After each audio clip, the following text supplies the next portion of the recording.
बिस्मिल्लाहिर्रहमानिर्रहीम। अस्सलाम वालेकुम डियर स्टूडेंट्स, मैं हूं प्रोफेसर अज़मत अली और आप देख रहे हैं मेरा channel maths for you. Students, जैसे कि आप जानते हैं कि हमने मल्टी वेरिएबल कैलकुलस से chapter number 10 multiple integrals start किया हुआ है और इस चैप्टर में एक्सरसाइज 10.1 जो कि आप एस.एम. यूसुफ की बुक है उससे हमने कंप्लीट कर ली है। आज एक्सरसाइज 10.2 को हम स्टार्ट करेंगे और एक्सरसाइज 10.2 में जो मेरा लेक्चर नंबर 1 है वो हमारा टॉपिक होगा area under the curves via double integral.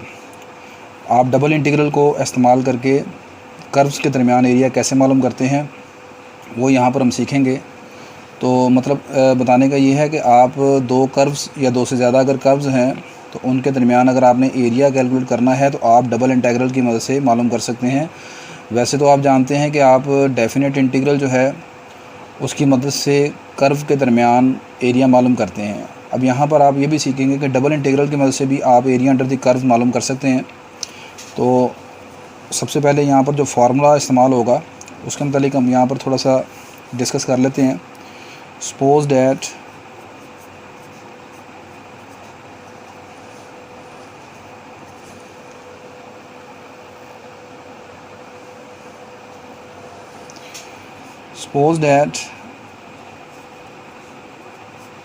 a region D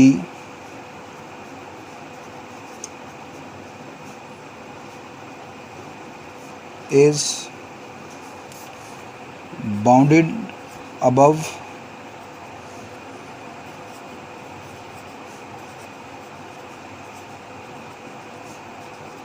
by the curves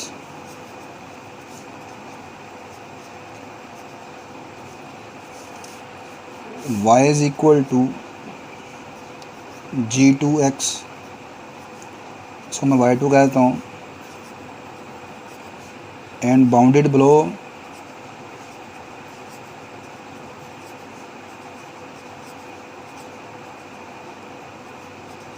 by the curve y is equal to y1 is equal to g1x and by the lines vertical lines x is equal to a and x is equal to b, then area bounded by the curves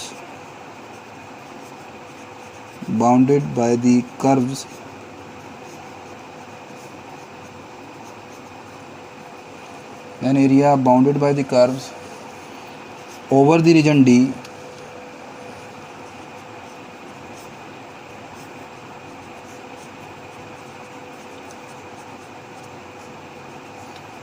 is given by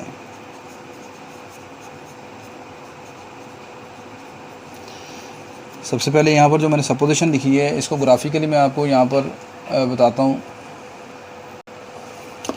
मैं ये कहना चाह रहा हूँ कि देखें ये मैंने ड्रा कर लिया अपना एक्स एक्सिस वाई एक्सिस।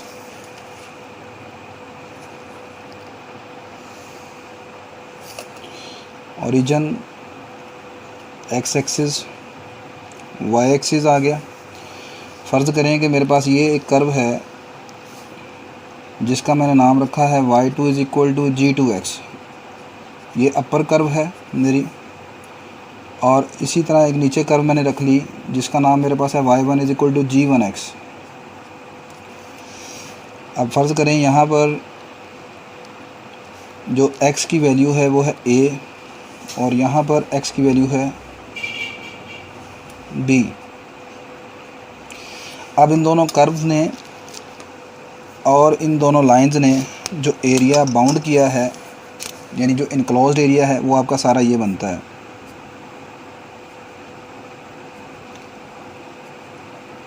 अब इस एरिया को, इस रीजन को मैंने रीजन डी का नाम दिया है।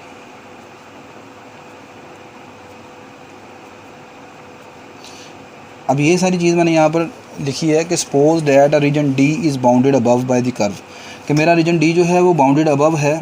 बाउंडेड अबव का मतलब है bounded above by the curve y2 equal to g2x का मतलब है कि ऊपर से ये जो रीजन है बाउंड किया गया है, इनक्लोज, बाउंड का मतलब रोक देना, रोक दिया गया है इस कर्व से y2 इक्वल टू g2x से, एंड बाउंडेड बिलो बाय, और नीचे जो बाउंडेड किया गया है उसको इस नीचे वाली curve y1 equal to g1x से बाउंड कर दिया गया है, और दाएं और बाएं से एंड बाय दी लाइंस, और दाएं और बाएं से line x equal to a से और x इक्वल टू b से मैंने इसको बाउंड कर दिया। तो ये कुछ इस तरह की फिगर बन गई है, ये जो रीजन D बन गया हुआ। अब इस रीजन D का आपने एरिया मालूम करना है, ठीक है। तो then area under the curve, then area under the curve जो है यहाँ पर फार्मूला इस्तेमाल होगा वो ये होगा डबल इंटीग्रल की शक्ल में। Then area bounded by the curve over the region D is given by area is A is equal to double integral x is equal to a से लेकर x is equal to b, y1 is equal to g1x, y2 is equal to g2x। अब बाहर वाला integral आपके पास constant limits x ही show कर रहा है और अंदर वाला लिमिट्स आपकी वेरिएबल लिमिट्स हैं y की। तो अंदर लिखूंगा मैं यहाँ पर dy और ये आ गया dx, यानी कि आपके पास डबल इंटीग्रल की मदद से जब आपने एरिया मालूम करना है तो यहाँ पर आपका जो फंक्शन होता है, आप जानते हैं कि डबल इंटीग्रल जो होता है, वैसे मैं ये बता रहा हूँ कि जब भी आप डबल इंटीग्रल लिखते हैं तो यहाँ पर सपोज आपने x की वैल्यू लिखी, x का इंटीग्रल लिखा a से b, यहाँ पर आपने लिखी, अगला इंटीग्रल होता है आपका y का, ठीक है, y1 से लेकर y2 सपोज ये आपकी लिमिट्स हैं।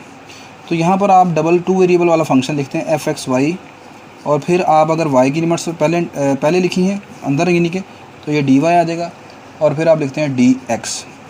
अच्छा, अब ये जो चीज़ है ये आपके पास यहाँ पर एरिया को शो नहीं करती, ठीक है। यहाँ पर एक्चुअली ये जो चीज़ है ये आपके पास वॉल्यूम को शो करता है, जो कि हम इस एक्सरसाइज 10.2 में नेक्स्ट पढ़ेंगे। अब यहाँ पर आप देखें, अगर आप इसमें f(x,y) को 1 के इक्वल पुट कर दें, ये जी सारी 1 के इक्वल हो, तो आपका ये जो सारा डबल इंटीग्रल है ये इसमें कन्वर्ट हो जाएगा। x इक्वल टू a से b, y की वैल्यू y1 से लेकर y2 तक, dy dx, और ये क्या है, ये आपके पास है जी एरिया अंडर द कर्व को शो करता है। तो एरिया अंडर द कर्व जब भी आपने मालूम करना है, आपको दो चीज़ों की ज़रूरत होगी, एक तो x की लिमिट्स क्या हैं और दूसरी y की लिमिट्स क्या हैं, और ये दोनों dy और dx। बस इसमें फंक्शन कोई नहीं पुट करना आपने, सही है, सिर्फ लिमिट्स चाहिए x और y की, और dy dx, ये इसका फार्मूला है जी। तो ये आपके पास जनाब आ गया एरिया अंडर दी कर्व का फार्मूला। अब इसमें यहाँ पर देखें जो y की लिमिट्स हैं वो वेरिएबल हैं और x की लिमिट्स कांस्टेंट हैं, ठीक है। यहाँ पर आपने ये बात याद रखनी है कि जब आपकी x की लिमिट्स कांस्टेंट होती हैं तो वो बाहर लिखी होती हैं, जोन सा इंटीग्रल पहले लिखा होगा उसकी लिमिट्स हमेशा कांस्टेंट होंगी, जोन सा इंटीग्रल पहले लिखा होगा उसकी लिमिट्स कांस्टेंट होंगी, जोन सा इंटीग्रल अंदर होगा उसकी लिमिट्स हमेशा वेरिएबल होंगी, ठीक है जी। तो अगर इसी चीज़ को आप इस तरह चेंज कर देते हैं, अगर आप फ़र्ज़ करें कि y की लिमिट्स पहले लिखना चाहते हैं तो फिर आपका एरिया का फार्मूला कुछ ऐसे बन जाएगा, ये आ जाएगा suppose y is equal to a से y is equal to b, ये अगर कांस्टेंट लिखते हैं तो फिर अब यहाँ पर जो लिमिट्स होंगी x की वो हो जाएंगी जनाब वेरिएबल की फॉर्म में, यानी ये आ जाएगा x1 is equal to g1y, x2 is equal to g2y। अब अंदर भी चेंज हो जाएगा, अंदर पहले यहाँ पर dx आ जाएगा और बाहर dy आ जाएगा, ठीक है। तो आप दोनों तरह के फार्मूलाज इस्तेमाल कर सकते हैं, इसमें कोई फ़र्क नहीं पड़ेगा। सिर्फ फ़र्क ये होगा कि एक में आपके पास x कांस्टेंट होगा और दूसरे में y कांस्टेंट है। जब इधर x कांस्टेंट है तो y वाली लिमिट्स वेरिएबल हैं, जब y वाली लिमिट्स कांस्टेंट है तो x वाली लिमिट्स वेरिएबल हैं, ठीक है। तो अब आप एक्सरसाइज 10.1 की तरफ मूव करते हैं हम, ठीक है। उसमें देखते हैं कौन कौन से क्वेश्चन आपके एरियाज़ के हैं। नेक्स्ट अब देखें स्टूडेंट्स, एक्सरसाइज 10.2 को हम स्टार्ट करते हैं।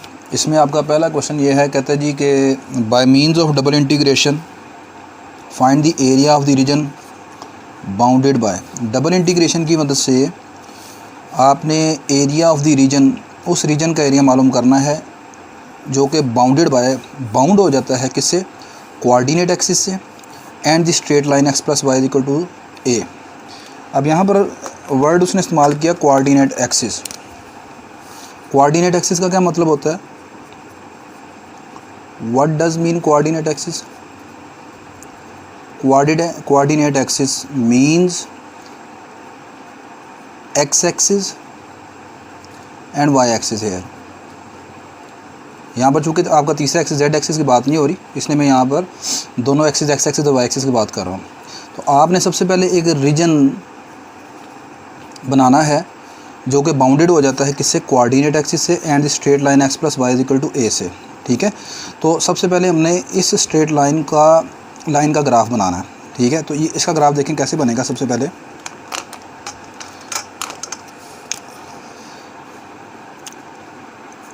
सबसे पहले आप स्ट्रेट लाइन का मालूम करेंगे एक्स इंटरसेप्ट। एक्स इंटरसेप्ट से मुराद है वो पॉइंट जहाँ पर ये स्ट्रेट लाइन एक्स एक्सिस को टच करती है। तो इसके लिए आप क्या करेंगे, put y is equal to 0। y को आप 0 पुट कर देंगे यहाँ पर। ठीक है, तो आपके पास यहाँ से जो x की वैल्यू आ जाएगी वो क्या आ जाएगी, a। ठीक है, यहाँ पर आपने पुट कर दिया y इज इक्वल टू 0, तो x is equal to a आ गया। अब हम मालूम करें यहाँ से y इंटरसेप्ट। y इंटरसेप्ट वो पॉइंट जहाँ पर लाइन y एक्सिस को टच करती है। पुट कर दें x को 0 in x plus y equal to a। इस स्ट्रेट लाइन में आप x की जगह 0 पुट कर दें तो ये आ जाएगा y is equal to a। ठीक है, तो यहाँ पॉइंट आपके पास आ जाएगा x0 ya जहाँ पर लाइन y एक्सिस को टच करती है, और यहाँ वो पॉइंट आ जाएगा xa y0 जहाँ पर ये वाली स्ट्रेट लाइन x एक्सिस को टच करती है। अब हम इसका ग्राफ बना लेते हैं। देखिए जी, अब मैं ये जो रीजन जिसकी उसने बात की थी, रीजन बाउंडेड बाय, ये वाला जो रीजन है bounded by coordinate axis and the straight line, उसको बनाते हैं यहाँ पर हम। तो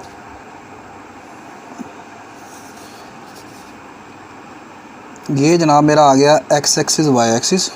ठीक है, x एक्सिस y एक्सिस। दूसरा ये वाले पॉइंट xa0 0a,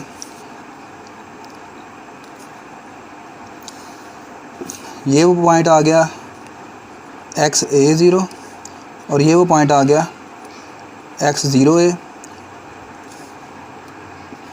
और ये मेरे पास इक्वेशन आ गई लाइन की y is equal to a minus x. यहाँ से y की वैल्यू निकाली a माइनस एक्स। ठीक हो गया जी। अच्छा, अब आपका जो टारगेट है, टारगेट ये सारा है। ये जो आपके पास ट्रायंगल बनी है ना जनाब, इसका आपने एरिया मालूम करना है सारा, ये एरिया मालूम करना है। अच्छा देखें, अगर वो यहाँ पर डबल इंटीग्रेशन की बात ना करे, उसने कहा by means of double integration, अगर डबल इंटीग्रेशन की बात ना करे तो ये एक ट्रायंगल बनती है, और ट्रायंगल का एरिया आप जानते हैं क्या होता है, क्या होता है जी ट्रायंगल का एरिया, बोलें। एरिया ऑफ ट्रायंगल होता है 1/2 बेस इनटू ऑल्टीट्यूड। ठीक है, तो अब यहाँ पर देखें आपके पास ये आ जाएगा 1/2 बेस, ये है यहाँ से लेकर यहाँ तक की लेंथ कितनी बनती है a, ऑल्टीट्यूड यहाँ से लेकर यहाँ तक की लेंथ कितनी बनती है, ये वाली लेंथ जो है वो भी a यूनिट है। तो इसका एरिया ऑफ ट्रायंगल आएगा यहाँ पर a²/2। लेकिन उसने कहा है कि आपने इसे by means of double integration से करना है। तो डबल इंटीग्रेशन से करने के लिए क्या करेंगे जी, area a is given by area a of the region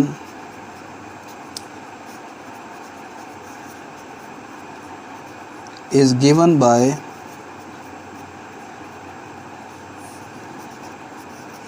आपका जो फार्मूला इस्तेमाल होगा वो होगा जी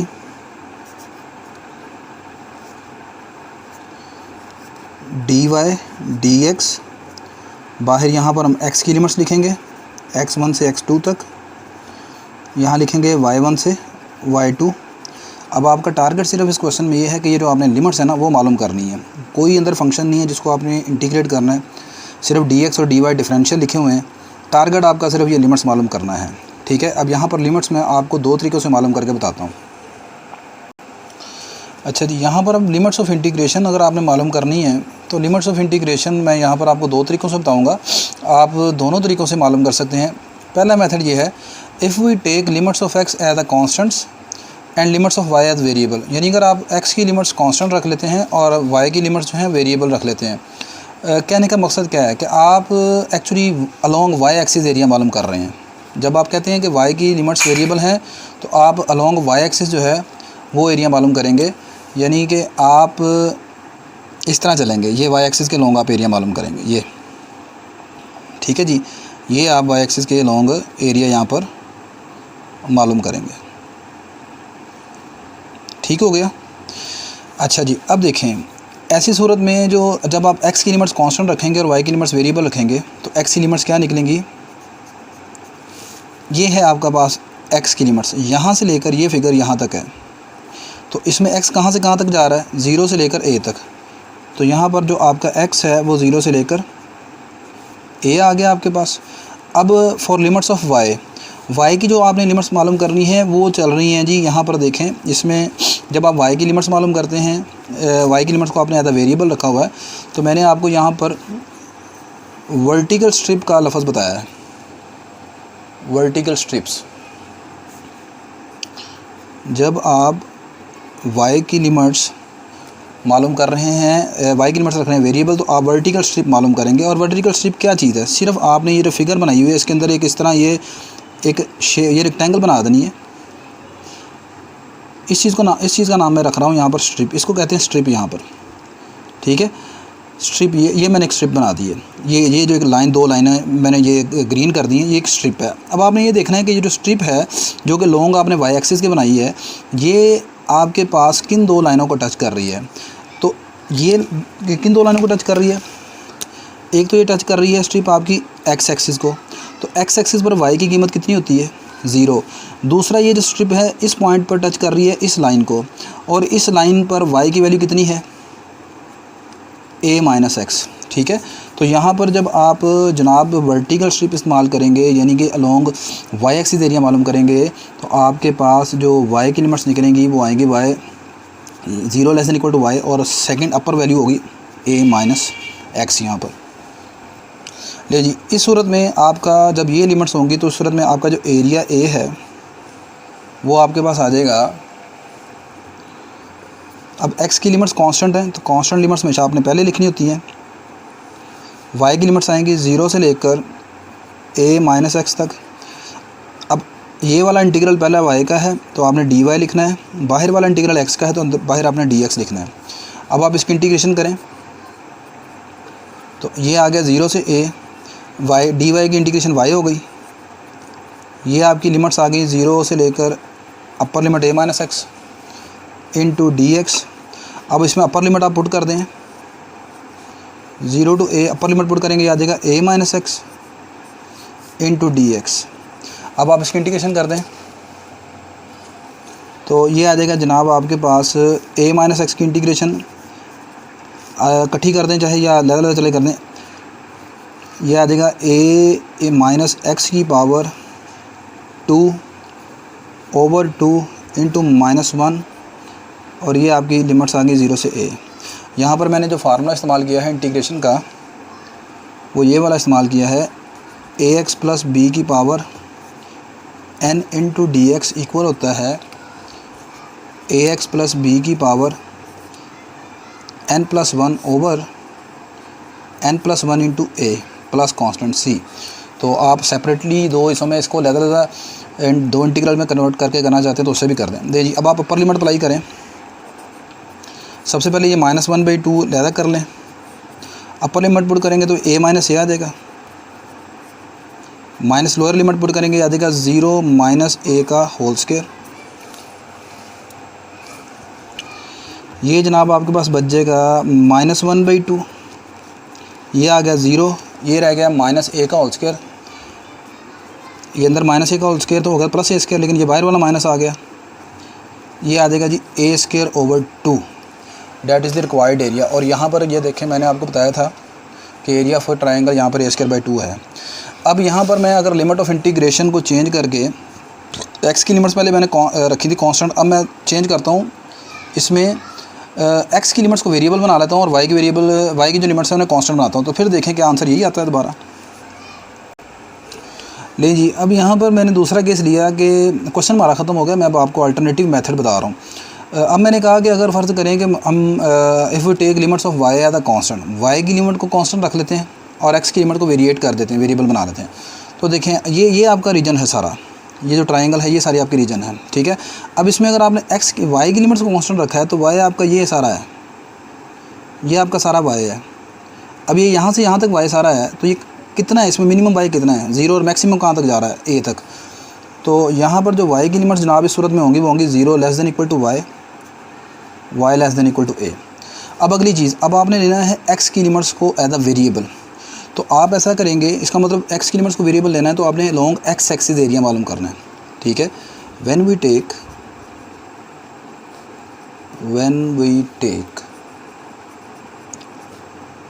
limits of x as variable, it means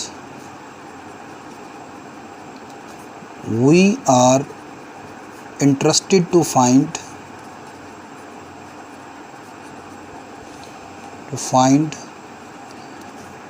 area along x axis, ये इसका मतलब है।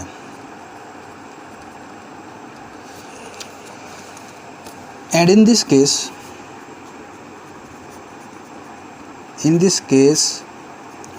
we use हॉरिजॉन्टल स्ट्रिप, और यहाँ पर जो हम स्ट्रिप इस्तेमाल करते हैं जब आप एक्स एक्सिस के लॉन्ग एरिया मालूम करते हैं तो वो हॉरिजॉन्टल स्ट्रिप होती है। तो इट मीन्स यहाँ पर आपने एक्स एक्सिस का लॉन्ग मालूम करना है तो ये एक आप स्ट्रिप बनाएंगे, यानी ये एक रेक्टेंगल शेप ये इस तरह बना लेंगे। अब ये जो आपने स्ट्रिप बनाई है, ये जो मैंने स्ट्रिप बनाई है, आपने बस ये देखना है कि अब ये स्ट्रिप जो है किन दो लाइनों को टच कर रही है। तो इधर से तो ये वाई एक्सिस को टच कर रही है, और वाई एक्सिस की इक्वेशन क्या होती है, एक्स इज इक्वल टू 0, और दूसरी तरफ से ये इस ब्लैक लाइन को टच कर रही है, ठीक है। और उसकी इक्वेशन क्या है हमारे पास, X plus Y is equal to A, X plus Y is equal to A.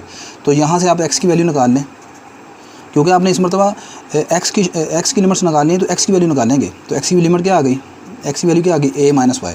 तो यहाँ पर जनाब इस सूरत में आपके पास एक्स की जो लिमिट्स निकलेंगी वो होंगी 0 less than equal to x, x less than equal to a minus y. ठीक हो गया जी। अब यहाँ पर आपका जो डबल इंटीग्रल बन जाएगा, यहाँ पर आपका जो डबल इंटीग्रल एरिया आएगा वो इस तरह आएगा,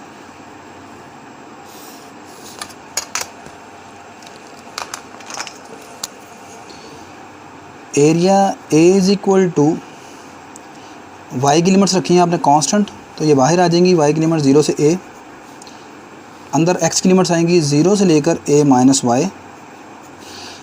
अब अंदर वाला इंटीग्रल एक्स का है तो आप लिखेंगे डी एक्स, बाहर वाला इंटीग्रल वाई का है तो डी वाई। आपने बाहर किसकी लिमिट्स लिखी हैं, वाई की, तो ये बाहर वाला डिफरेंशियल डी वाई, अंदर लिमिट किसकी निकली है, एक्स की, तो अंदर वाला differential D x.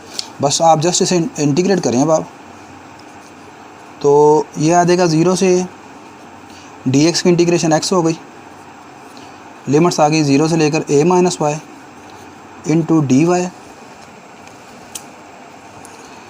Integral A 0 से ए, अपर लिमिट पुट करेंगे आ जाएगा A minus Y, lower limit पर 0 हो जाएगा तो ए माइनस वाई रह जाएगा। इसकी इंटीग्रेशन बिल्कुल अभी पीछे हमने की है, ए माइनस वाई की पावर 2 ओवर -2, और ये इसकी लिमिट आ गई 0 से ए। अब यहाँ पर -1/2 को मैं स्टार्ट में लिख लेता हूँ, बिल्कुल सेम वही चीज़ बन गई जो भी हम करके आए हैं। अपर लिमिट पुट करेंगे पहले a माइनस ए का whole square, lower limit put करेंगे a माइनस 0 का whole square, -1/2, a minus a कितना हो गया 0, 0 का स्क्वायर 0, ये रह गया -a का square, that is equal to a square by 2। तो आपने इस क्वेश्चन में देखा यहाँ पर कि आपने क्वेश्चन को हॉरिजॉन्टल स्ट्रिप यानी कि अलोंग एक्स एक्सिस एरिया मालूम करके किया, आपने इसको वर्टिकल स्ट्रिप यानी लॉन्ग वाई एक्सिस एरिया मालूम करके किया। दोनों सूरतों में इसका आंसर एक जैसा आता है, आपकी मर्ज़ी है, आप जिस तरह मर्ज़ी से कर सकते हैं। नेक्स्ट इसके बी पार्ट की तरफ मूव करते हैं। नेक्स्ट आपका इसका बी पार्ट इस तरह है, कहता है कि दी वाई एक्सिस। अब मतलब आपने जो डबल इंटीग्रेशन से एरिया मालूम करना है, जिस रीजन का एरिया मालूम करना है, वो है the Y axis, the straight line y is equal to 2x and the straight line y is equal to 4। ठीक है, तीन चीज़ें हैं, वाई एक्सिस भी है, straight line y is equal to 2x है and the straight line y is equal to 4 है। तो मैंने लिखा the region D bounded by the lines is shown in the figure 1। तो यहाँ पर फिगर 1 बना लेते हैं।